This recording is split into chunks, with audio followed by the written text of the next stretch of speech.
اعوذ باللہ من الشیطان الرجیم بسم اللہ الرحمن الرحیم۔ سورۃ طٰہٰ آیات نمبر 86 تا 98 میں حضرت موسیٰ علیہ السلام کی سرگزشت کے بقایا واقعات، موسیٰ علیہ السلام کی کوہ طور سے واپسی، سامری جادوگر کا سونے کے زیورات سے ایک بچھڑا بنانا اور بنی اسرائیل کا اس کی پرستش کرنا، موسیٰ علیہ السلام کا سخت ناراضگی کا اظہار کرنے کے واقعات۔ اعوذ باللہ من الشیطان الرجیم۔ فرجع موسیٰ الى قومه غضبان اسفا۔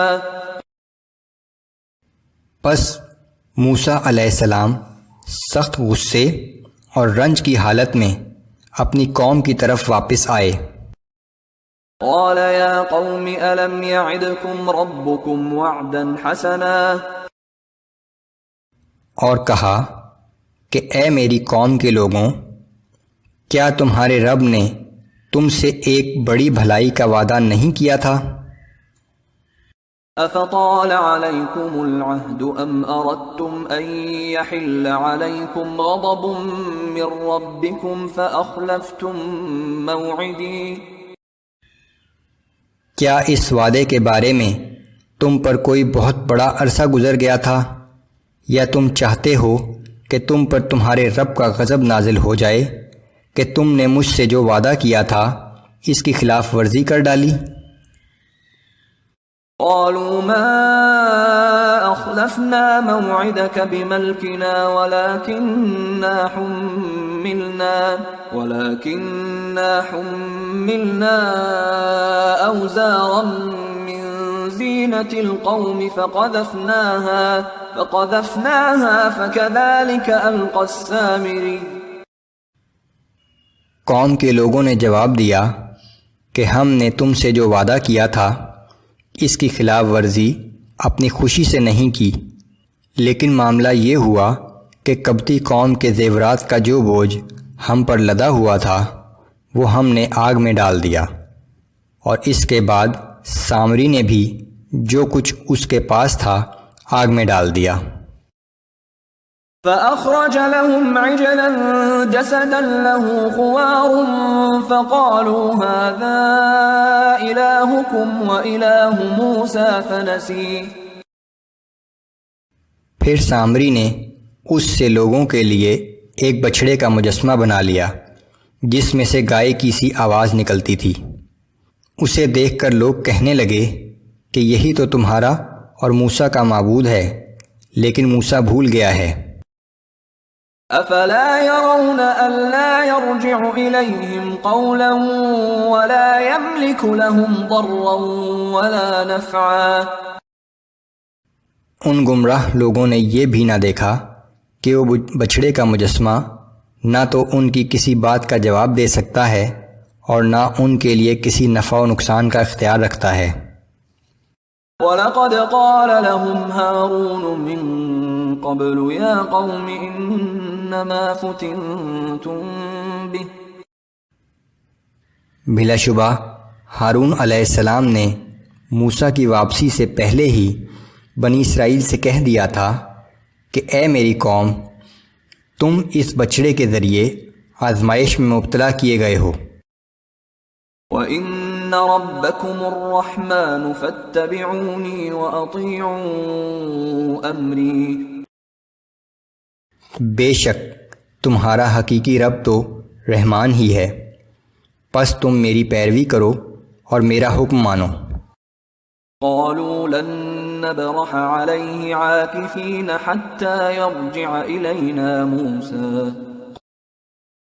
مگر ان کی قوم نے جواب دیا کہ جب تک موسیٰ ہمارے پاس واپس نہ آ جائے ہم تو اسی کی پرستش کرتے رہیں گے۔ قال يا هارون ما منعك إذ رأيتهم ضلوا ألا تتبعني أفعصيت أمري۔ موسیٰ علیہ السلام نے کہا کہ اے ہارون، جب تم نے دیکھا کہ یہ لوگ گمراہ ہو گئے ہیں تو میرے طریقے کی پیروی کرنے سے تمہیں کس بات نے روکا؟ کیا تم نے میرے حکم کی خلاف ورزی کی ہے؟ قال يا ابن أم لا تأخذ بلحيتي ولا برأسي. ہارون علیہ السلام نے جواب دیا کہ اے میری ماں کے بیٹے، میری داڑھی اور سر کے بال نہ پکڑ، إني خشيت أن تقول فرقت بين بني إسرائيل ولم ترقب قولي. مجھے تو اس بات کا خوف تھا کہ تو واپس آ کر کہیں یہ نہ کہے کہ اے ہارون، تو نے بنی اسرائیل میں پھوٹ ڈلوا دی اور میرے حکم کا انتظار تک نہ کیا۔ قال فما خطبك يا سامري. پھر موسیٰ علیہ السلام نے پوچھا کہ اے سامری، تیرا کیا معاملہ ہے؟ قال بصرت بما لم يبصروا به فقبضت قبضة من أثر الرسول فنبذتها وكذلك سولت لي نفسي. سامری نے جواب دیا کہ میں نے وہ کچھ دیکھا ہے جو ان لوگوں نے نہیں دیکھا، پس میں نے اللہ کے بھیجے ہوئے فرشتے کے نشان قدم کی ایک مٹھی بھر خاک اٹھا لی، پھر وہی مٹی میں نے اس مجسمے کے منہ میں ڈال دی، اور اس وقت میرے نفس نے مجھے یہی کرنے کی ترغیب دی تھی۔ سامری نے لوگوں کو گمراہ کرنے کے لیے ایک گائے کا مجسمہ بنایا جس کے منہ سے آواز نکلتی تھی۔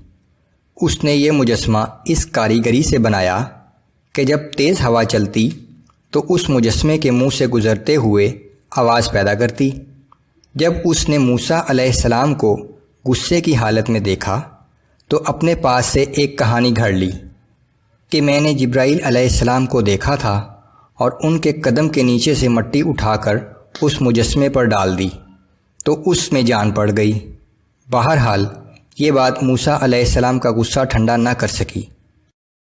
قال فاذهب فإن لك في الحياة أن تقول لا مساس وإن لك موعدا لن تخلفه. موسیٰ علیہ السلام نے کہا کہ یہاں سے دور ہو جا، اس زندگی میں تیری یہ سزا ہے کہ تو کہتا پھرے گا کہ کوئی شخص مجھے ہاتھ نہ لگائے، اور تیرے لیے عذاب قیامت کا ایک وعدہ اور بھی ہے جو تجھ پر سے کبھی نہ ٹلے گا۔ وانظر إلى إلهك الذي ظلت عليه عاكفا. اور اب اپنے اس معبود کی طرف دیکھ جس کی تو ہر وقت پرستش کرتا تھا۔ لنحرقنه ثم لننسفنه في اليم نسفا. ہم اسے ابھی جلا کر راکھ کر دیں گے اور پھر اسے دریا میں بہا دیں گے۔ انما الہکم اللہ الذی لا الہ الا هو وسع کل شیء علما.